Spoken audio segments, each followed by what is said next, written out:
la tristesse arrive, je sais tu es là, toujours près de moi. Bonjour, bienvenue à votre émission La Victoire de l'amour. J'espère que vous allez bien en ce beau dimanche du début de décembre. Aujourd'hui, je suis sûr qu'on va faire plein d'heureux. Je reçois avec beaucoup de joie l'unique Guylaine Tanguay et l'homélie sera faite par notre ami de Paris, le père Michel Marie. Bonjour Guylaine. Salut Sylvain. Merci d'être là. Toujours un plaisir. Pour moi aussi. J'ai pris le temps de lire ton livre. Oui. Ça se lit comme un roman. Mais j'aimerais qu'on recule dans le temps. Quand tu étais toute petite, tu allais naturellement vers ceux qui étaient plus seuls, qui étaient différents. Ça te vient d'où, ça? Comment ça se passait? Je suis faite comme ça d'abord, mais je pense que ma grand-mère Dufour m'a beaucoup enseigné ça aussi. Ma grand-mère, du côté de ma mère, moi, je traversais toujours chez elle. C'était de l'autre côté de la rue. Et je me plaisais à aller passer du temps chez elle. Chez ma grand-mère, il y avait toujours du monde. Et ma grand-mère faisait entrer chez elle les gens qui étaient plus en difficulté du village, les gens qui avaient moins d'argent. C'était pas rare, moi, que j'arrivais chez ma grand-mère, puis là, on voyait un monsieur qu'on connaissait pas trop, qui était habillé avec les vêtements de mon grand-père, qui était des fois trop petit, en attendant que ma grand-mère accommode et lave ses vêtements à lui. Ben voyons donc. Puis ensuite, elle y faisait les cheveux, beau, la ça. barbe, elle le nourrissait. Puis là, ben après ça, il s'en allait, revenait comme ça. Et ça, c'était pas rare du tout, là, que ma grand-mère faisait. Ah oui, absolument. Ça, c'est Moi, j'ai l'évangile passé pur, ma vie. hein? Ben oui, ça, c'est de la bonté Ouais. pure. Et ma grand-mère faisait ça, sans attendre rien en retour. Et moi, ça, je trouvais ça beau. Parce que tu peux donner dans la vie, mais tu t'attends toujours à ce que les autres donnent. Ça, c'est pas un vrai don. Non. De donner sans attente, ça, je trouve que c'est exceptionnel. Ma grand-mère m'a enseigné ça. Et encore aujourd'hui, j'ai cette petite affaire-là dedans de moi qui veut toujours sauver le monde autour de moi. Tu as eu un papa qui n'a pas été facile, qui était alcoolique. Comment ça se passait? Parce que je lisais que ta mère le laissait un peu faire.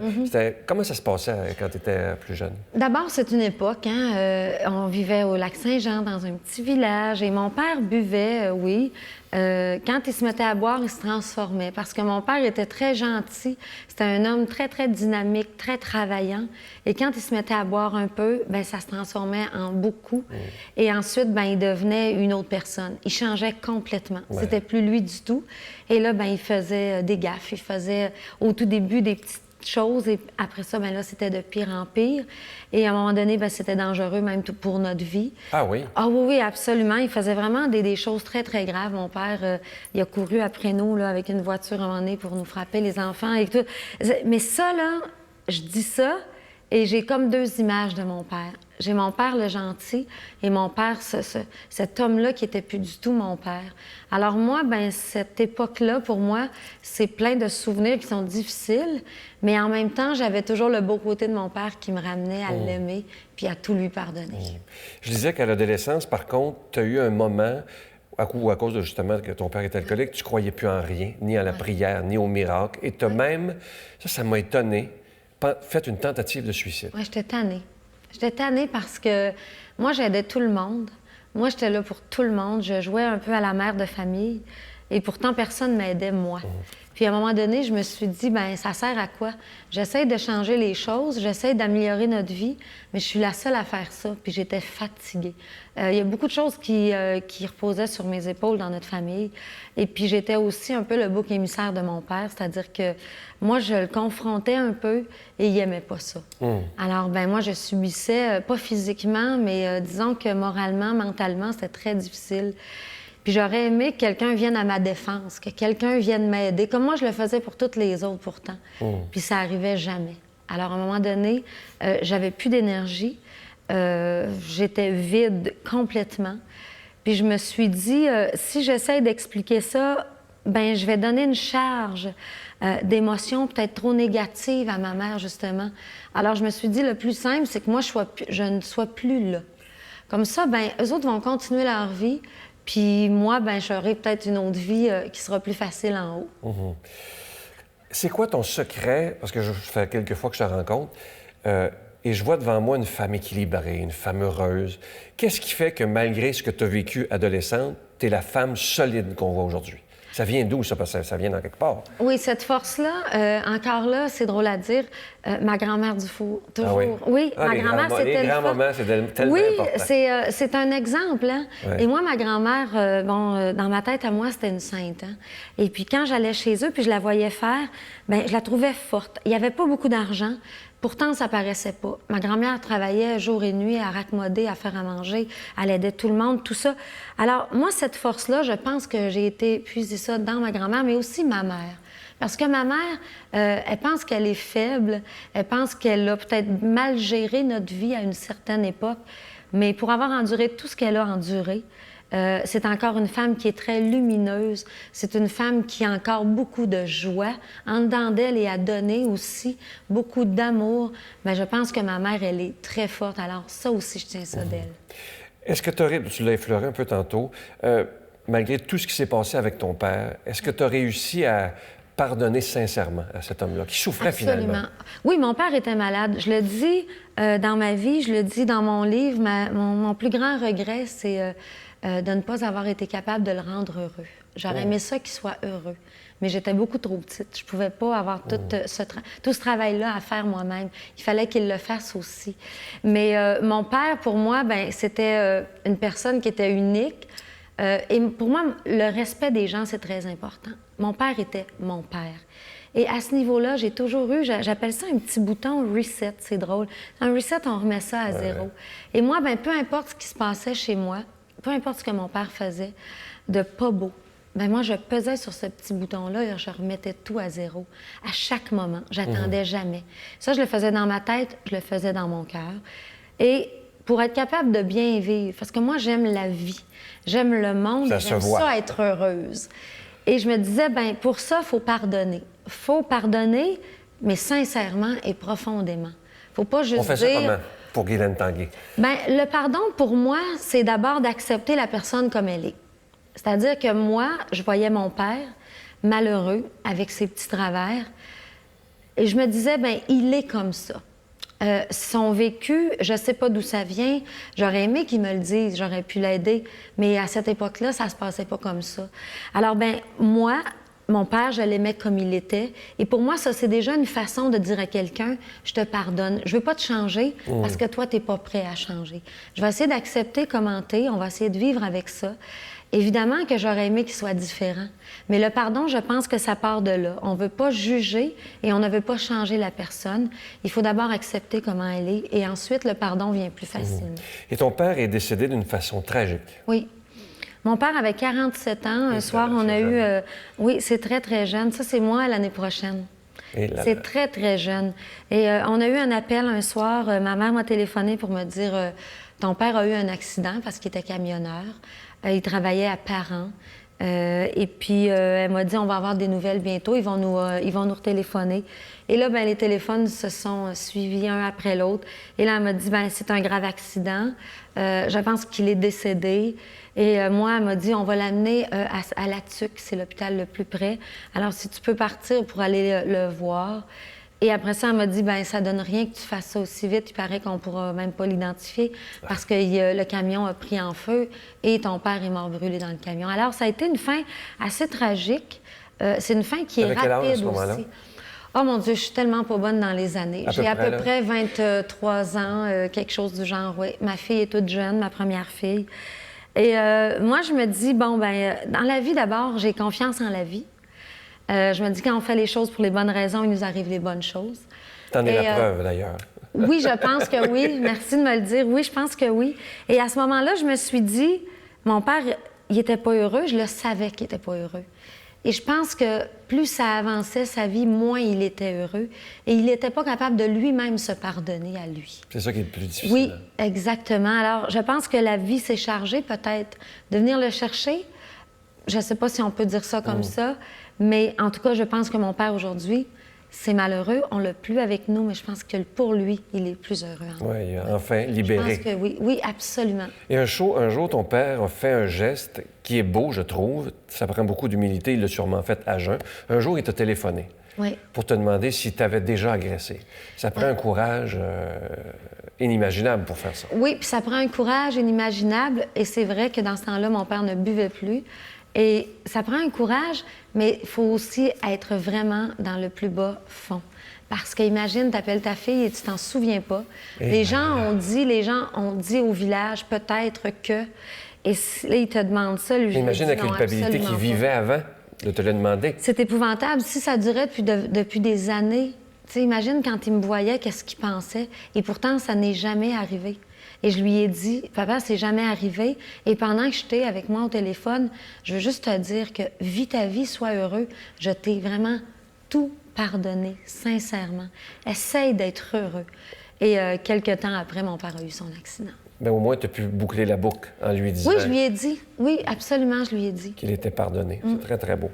Ensuite, ce que j'ai trouvé tellement beau, parce que c'est... Ça, j'ai lu ça quelque part, l'homme de ta vie, Carl. Oui. Comment vous vous êtes rencontrés? Parce que vous vous aimez pas à peu près. Pas à peu près. Ça, c'est de l'amour sincère Oui, et oui. profond. Puis c'est de l'amour, en plus, qui, on dirait qu'il se travaille à tous les jours et qui devient de plus en plus fort. Quand je l'ai connu, je pensais pas de pouvoir aimer encore plus. Et oui, on aime de plus en plus. Et Carl, je l'ai connu, j'ai travaillé pour lui au tout début. Et au tout début, il n'y avait pas de coup de foudre du tout. C'était une personne avec qui je travaillais. Il y avait quelqu'un dans sa vie, j'avais quelqu'un dans ma vie aussi. Et un jour, on s'est rendu compte tous les deux qu'on n'était pas nécessairement très heureux, chacun de notre côté. Et puis moi, j'ai réalisé que quand j'étais plus avec lui professionnellement, il manquait quelque chose. Mais surtout, ce que j'ai réalisé, c'est à quel point j'étais bien quand j'étais avec lui. Souvent, dans ma vie, j'étais stressée, moi. Peut-être avec mon vécu, bien sûr, mais j'étais une personne profondément stressée. J'avais beaucoup de misère à être calme. Et Carl m'amenait ça. Et à un moment donné, j'ai réalisé que c'était probablement l'homme de ma vie. Mais comme on avait déjà une vie, j'étais pas prête à tout lâcher, pour recommencer. Mais un jour, la vie nous a amenés ensemble. Et puis je me suis dit, je pense qu'il faut le faire. Il faut que je me donne le droit d'être heureuse. C'est avec cet homme-là que je vais enfin être la vraie Guylaine, pas celle qui a toujours voulu plaire à tout le monde et rendre tout le monde autour heureux. Je pense qu'un jour, j'ai le droit d'être heureuse. Ça n'a pas été facile au début. Il y avait les séparations, les jeunes enfants. Il y avait une fille, j'avais une fille. Mais comme on l'a fait pour le mieux, on l'a fait vraiment là, bien fait. On a respecté tout le monde là-dedans. Bien, ça a fait une relation exceptionnelle. C'est vraiment l'homme de ma vie. On a vraiment une magnifique vie. À un moment donné, je disais justement sur Carl et toi que ce que tu aimes de lui, c'est qu'un jour, il t'a vu pleurer, mais il t'a toujours accepté, il t'a toujours accueilli. Oui. C'est magnifique, ça, quand même. Il m'a jamais jugé là-dedans. Moi, au début, quand je l'ai connu, je voulais jamais parler de mon passé. Je refusais de pleurer devant lui. Je voulais pas être fragile vis-à-vis de lui. Je voulais être une femme forte. Je voulais pas y amener des problèmes dans sa vie. C'est un peu ça. Et je me disais, bien, si je lui dis pas ce que j'étais avant, il le saura jamais. Mais ça se peut pas. Ça se peut pas, ça n'existe pas. Surtout quand t'aimes quelqu'un, il veut savoir comment est-ce qu'on est. Hein? On veut savoir la fragilité de l'autre parce qu'on veut l'aider. Et puis un jour, ben, il m'a vu craquer. Puis au fur et à mesure, ben, je lui disais un peu comment c'était chez moi, comment moi je suis. Et puis ben, il m'a amené tellement de confiance parce qu'il m'a tellement écoutée. Il m'a écouté pleurer, il m'a écouté parler. Mais là-dedans, je sentais jamais de jugement. Même si nos vies d'enfants avaient été très, très différentes l'une de l'autre, sa vie à lui était très différente de la mienne. Jamais que je me sentais, bon, ben là, c'est assez, arrête de te plaindre. Avec Carl, non, il y avait toujours de l'écoute. Encore aujourd'hui, c'est comme ça. Quand je lisais ma recherche hier, quelque chose que je suis devenu très ému lorsque tu dis à un moment donné, si un jour, il y avait un des deux qui s'aimait plus, ça sera pas moi. C'est impossible. Impossible. Et que tu arrêterais tout s'il n'était plus là. Oui. Et c'est de l'amour, pas à peu près, ça, là. Oui, parce qu'on travaille ensemble, on vit ensemble, on a une fille ensemble. Il y avait sa fille, j'avais ma fille. On a eu notre fille pour souder cette famille-là. On s'est mariés. Moi, j'avais jamais rêvé de me marier. Et pourtant, quand j'ai connu Carl, j'ai senti ce besoin-là d'aller à l'église et de me marier. Alors, si Carl n'est plus dans ma vie un jour, si jamais... moi, je dis que ça se peut pas, puis lui, il dit que ça se peut pas. Alors, on n'espère pas ça, mais pour dire que j'ai vraiment besoin de lui, mais on a besoin l'un de l'autre. C'est très sain. On marche main dans la main. On est vraiment bien. Je suis heureux pour vous. Et moi, je vais te dire que je suis tellement, parce que je te vois souvent, je suis tellement heureux de ton succès, de toute cette récolte, de ta patience. Je trouve ça magnifique. J'invite les gens, parce que Noël s'en vient, c'est le temps des cadeaux. Ce magnifique livre qui s'intitule Guylaine Tanguay, La ligne droite, aux éditions Libre Expression, ça se lit comme un roman. Et ton nouvel album de Noël, que les fêtes commencent. Et tu seras au Centre Vidéotron. Quelle date? On fait ça le 22 décembre. 22 décembre. Un gros party des fêtes avec plein d'invités, comme on s'amuse au Lac-Saint-Jean. Il va y avoir plein de monde, ça, je suis pas Plein très de inquiet. monde. Plein de monde. Je t'invite à aller t'installer. Tu nous fais quelle chanson? La valse de Je Noël, tout en t'invite douceur. à aller t'installer. On prend le temps d'écouter cette très belle chanson, La valse de Noël.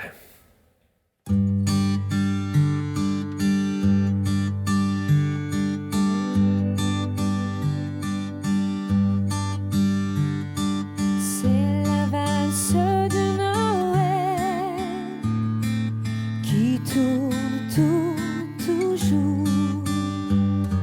Jolie valse de Noël qui nous chante les beaux jours.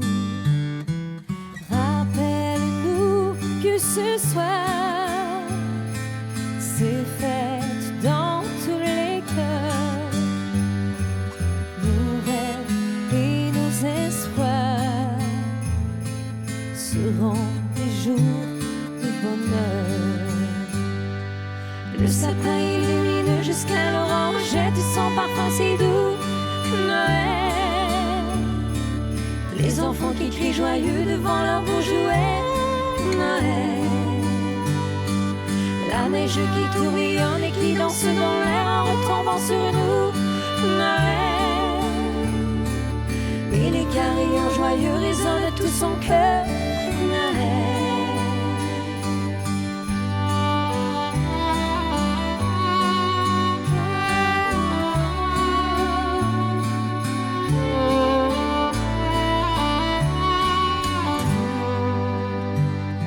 C'est la valse de Noël qui tourne toujours. Jolie valse de Noël qui nous chante les beaux jours.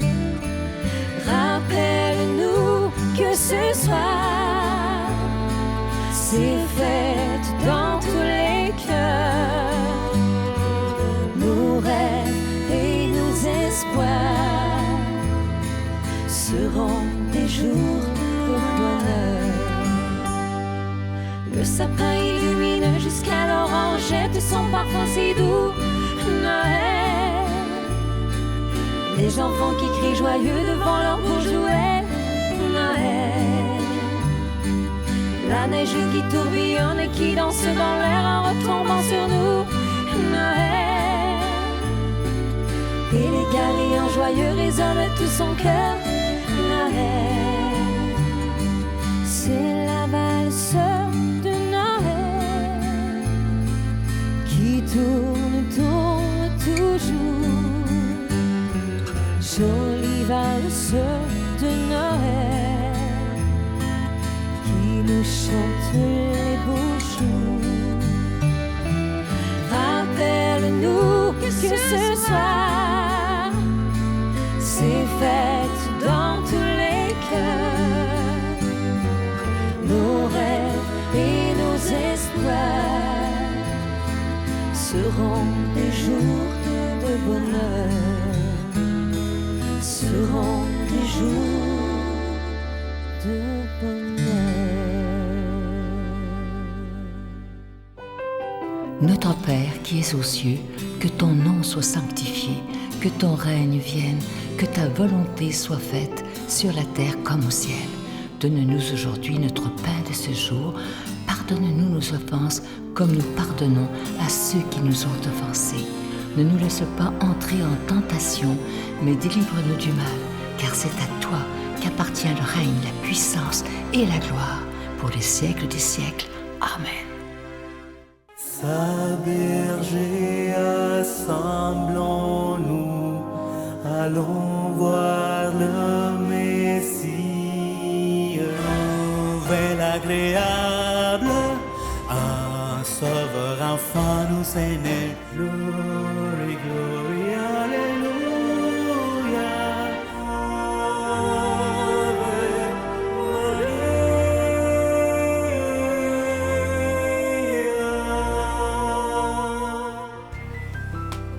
La Victoire de l'amour vous invite à venir vivre des moments inoubliables en Italie en compagnie du père Michel Marie, Miguel Padilla, Brigitte Bédard et la participation occasionnelle de Sylvain Charon. Nous visiterons Venise, Vérone, Pise, Florence, Assise, Tivoli et Rome, la ville éternelle. Célébration eucharistique avec le père Michel Marie. Nous assisterons aussi à l'audience générale avec le pape François au Vatican du 1er au 13 juin 2019. Information 514-288-6077 ou sans frais 1-800-465-3255. Ah, je suis tellement heureux de vous présenter ce magnifique cadeau du mois. Vous allez le voir à l'écran. C'est une belle exclusivité de la Victoire de l'amour. Regardez ça, comment c'est beau. C'est la vie, c'est un bracelet. C'est la vie de Jésus racontée dans un bracelet. Vous voyez présentement à l'écran, chaque grain du bracelet veut dire quelque chose. Par exemple, vous voyez les grains noirs, c'est en pierre d'hématite. Et ça représente les 12 apôtres de Jésus. Et tout le reste, vous avez toute l'histoire de Jésus dans un bracelet. C'est absolument magnifique. Je vous rappelle qu'il est fabriqué par des religieuses à Mexico qui sont tellement contentes de les fabriquer pour nous. Et avec les sous qu'on leur envoie pour les fabriquer, eux peuvent aider des plus démunis et surtout des enfants en cette période de Noël qui s'en vient. Alors, je vous remercie de tout cœur de votre grande générosité. Et évidemment, il y a toujours l'ange de Noël qui est disponible. Vous pouvez commander les deux, évidemment. Avec un don de 25 $, vous recevez un cadeau. Avec un don de 40 $, vous en recevez deux. Et vous recevrez aussi un reçu pour fin d'impôt. Je vous donne l'adresse. La Victoire de l'amour, casier postal 120, succursale Boucherville à Boucherville, J4B 5E6, je vous la redonne. La Victoire de l'amour, casier postal 120, succursale Boucherville à Boucherville, J4B 5E6. Également par téléphone, par carte de crédit du lundi au vendredi de 8h30 à 16h30 dans le 514-523-4433, 523-4433 ou sans frais le 1-888-811-9291, 1-888-811-9291 et aussi sur notre site Internet. C'est un moyen simple et rapide de faire votre don et surtout très sécuritaire, le www.lavictoiredelamour.org. Alors, je vous rappelle ce magnifique cadeau du mois, vous le voyez à l'écran, la vie de Jésus racontée dans un bracelet, et je vous rappelle qu'il est déjà béni. Mon Dieu, donnez-moi la sérénité d'accepter les choses que je ne peux changer, le courage de changer les choses que je peux et la sagesse d'en connaître la différence. Amen.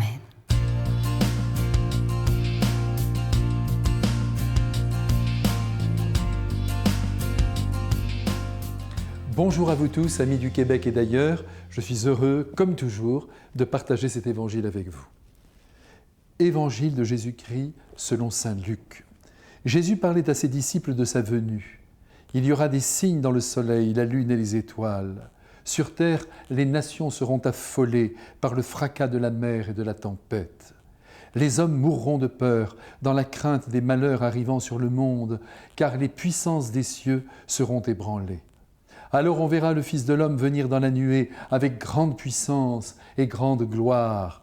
Quand ces événements commenceront, redressez-vous et relevez la tête, car votre rédemption approche. Tenez-vous sur vos gardes, de crainte que votre cœur ne s'alourdisse dans la débauche, l'ivrognerie et les soucis de la vie, et que ce jour-là ne tombe sur vous à l'improviste. Comme un filet, il s'abattra sur tous les hommes de la terre. Restez éveillés et priez en tout temps, ainsi vous serez jugés dignes d'échapper à tout ce qui doit arriver et de paraître debout devant le Fils de l'homme.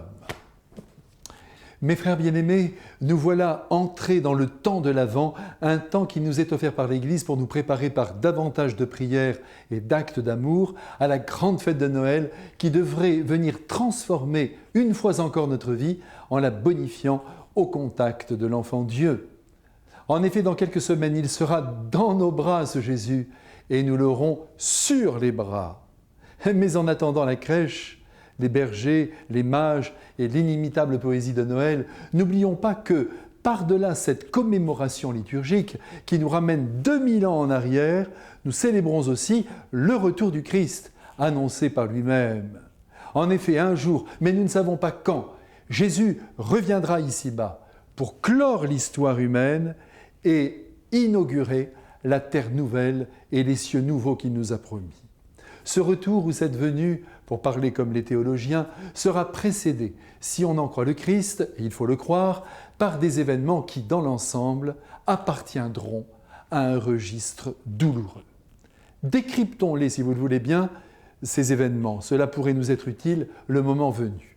D'autant plus que ces indications sont données par Jésus à ses amis, à ses disciples, et donc à nous tous. D'abord, c'est un spectacle féerique qui nous attend. Des signes dans le soleil, dans la lune et dans les étoiles, à l'intérieur des astres. Il y aura de quoi voir, ou plutôt de quoi admirer. Quel mystère! Cette merveille est hélas suivie par une tempête effroyable et une mer démontée. C'est ainsi. Le monde sera ébranlé et des êtres sous l'effet de ce bouleversement, dit Jésus, mourront de peur. Oh mon Dieu, que tout cela est terrifiant. Ah mais attendez, ce n'est pas le moment de mourir. Vous manqueriez le meilleur. Voilà qu'au milieu de ce désastre apparent, mais réel, le Christ en majesté descendra sous une gloire sans nom. Et comme nous le savons, jugera chaque homme au regard du bien qu'il aura accompli ou pas. Certes, nous avons confiance en Jésus amour et en sa divine miséricorde. C'est dire que nous ne saurions adhérer à sa personne par crainte de l'enfer. Ici, souvenons-nous simplement que notre bonheur personnel et éternel dépend du bien que nous accomplissons ici-bas. C'est une leçon importante à retenir. Aussi, dès à présent, vous et moi, mettons-nous au travail de l'amour en attendant la fin du monde, qui peut-être, qui le sait, ne tardera pas. Jésus nous supplie aujourd'hui de ne pas nous inquiéter des derniers jours de ce monde et de garder la tête haute en nous tenant loin, dit-il, de toute débauche. Et la débauche, mais qu'est-ce que c'est ? Eh bien, c'est le plaisir pour le plaisir, loin de tout sentiment, loin de tout amour et de tout don de soi. C'est la destruction de l'être humain par une consommation d'alcool excessive. Si Jésus évoque ce problème, c'est sans doute parce qu'en son temps, cette addiction devait être bien répandue et être la source aussi de nombreuses violences. Au-delà de ces dérèglements, donc débauche et ivrognerie, il y a plus grave pour nous. Eh bien, c'est de nous laisser prendre par ce que Jésus appelle les soucis de la vie. Il faut traduire les affaires de ce monde. Livrés à la matière, à la recherche de l'argent, on en oublie le terme de la vie. Et voilà le plus grave. On a construit son existence sur le sable, on a perdu son temps, on n'a pas honoré le primat de l'amour en notre vie, et voilà que tombe sur nous le dernier jour. Restez éveillés, priez, dit le Christ, et tout ira bien pour vous. Restez éveillés. Voilà une belle expression. C'est une consigne du Christ. Nous pourrions la traduire ainsi, soyez intelligents, ne divinisez pas la terre et vos biens. Quant à la prière, elle est le signe que l'on maintient le contact avec le Créateur de l'univers qui nous attend pour nous combler après la mort. Dès à présent, mon Dieu qu'il est bon, voici qu'il nous bénit avec le Fils et l'Esprit Saint. Amen. Je vous salue Marie, pleine de grâce. Le Seigneur est avec vous. Vous êtes bénie entre toutes les femmes, et Jésus, le fruit de vos entrailles, est béni.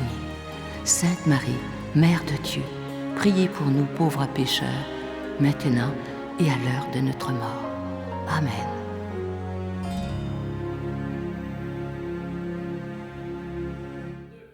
J'espère que cette émission vous a plu. Pour moi, c'est toujours avec une grande joie que je reçois Guylaine Tanguay. La semaine prochaine, je vous invite à ne pas manquer cette émission. Si vous saviez le bonheur que j'ai eu à faire cette entrevue, elle était de passage pour 4 jours au Québec seulement. L'unique Natacha Saint-Pierre qui vient nous présenter son nouvel album, entre autres de Sainte-Thérèse de l'Enfant Jésus. Aimer, c'est tout donner, mais vous devriez... Quand vous allez entendre l'entrevue qu'elle m'a donnée, c'est d'une profondeur extraordinaire. Elle a une foi à déplacer les montagnes et je dois vous dire que moi, elle m'a tellement touché par sa vérité. Alors ne manquez pas ça et je vous laisse sur un extrait de dimanche prochain. Bonne semaine. Bye. Moi, je me rêvais infirmière. Pendant longtemps, j'ai voulu être infirmière parce que je voulais soigner les gens, les voir aller mieux. Et je me suis aperçue, pour plein de raisons, que c'était pas ma vocation, c'était pas mon chemin de vie. Avec cet album-là, entre autres, avec les poèmes de Thérèse, je me suis dit qu'en fait, peut-être que je soignais les gens, mais différemment. Je les apaise. J'apaise l'âme, j'apaise le mental, j'apaise le cœur. Pour tout ce que l'on aime et ce que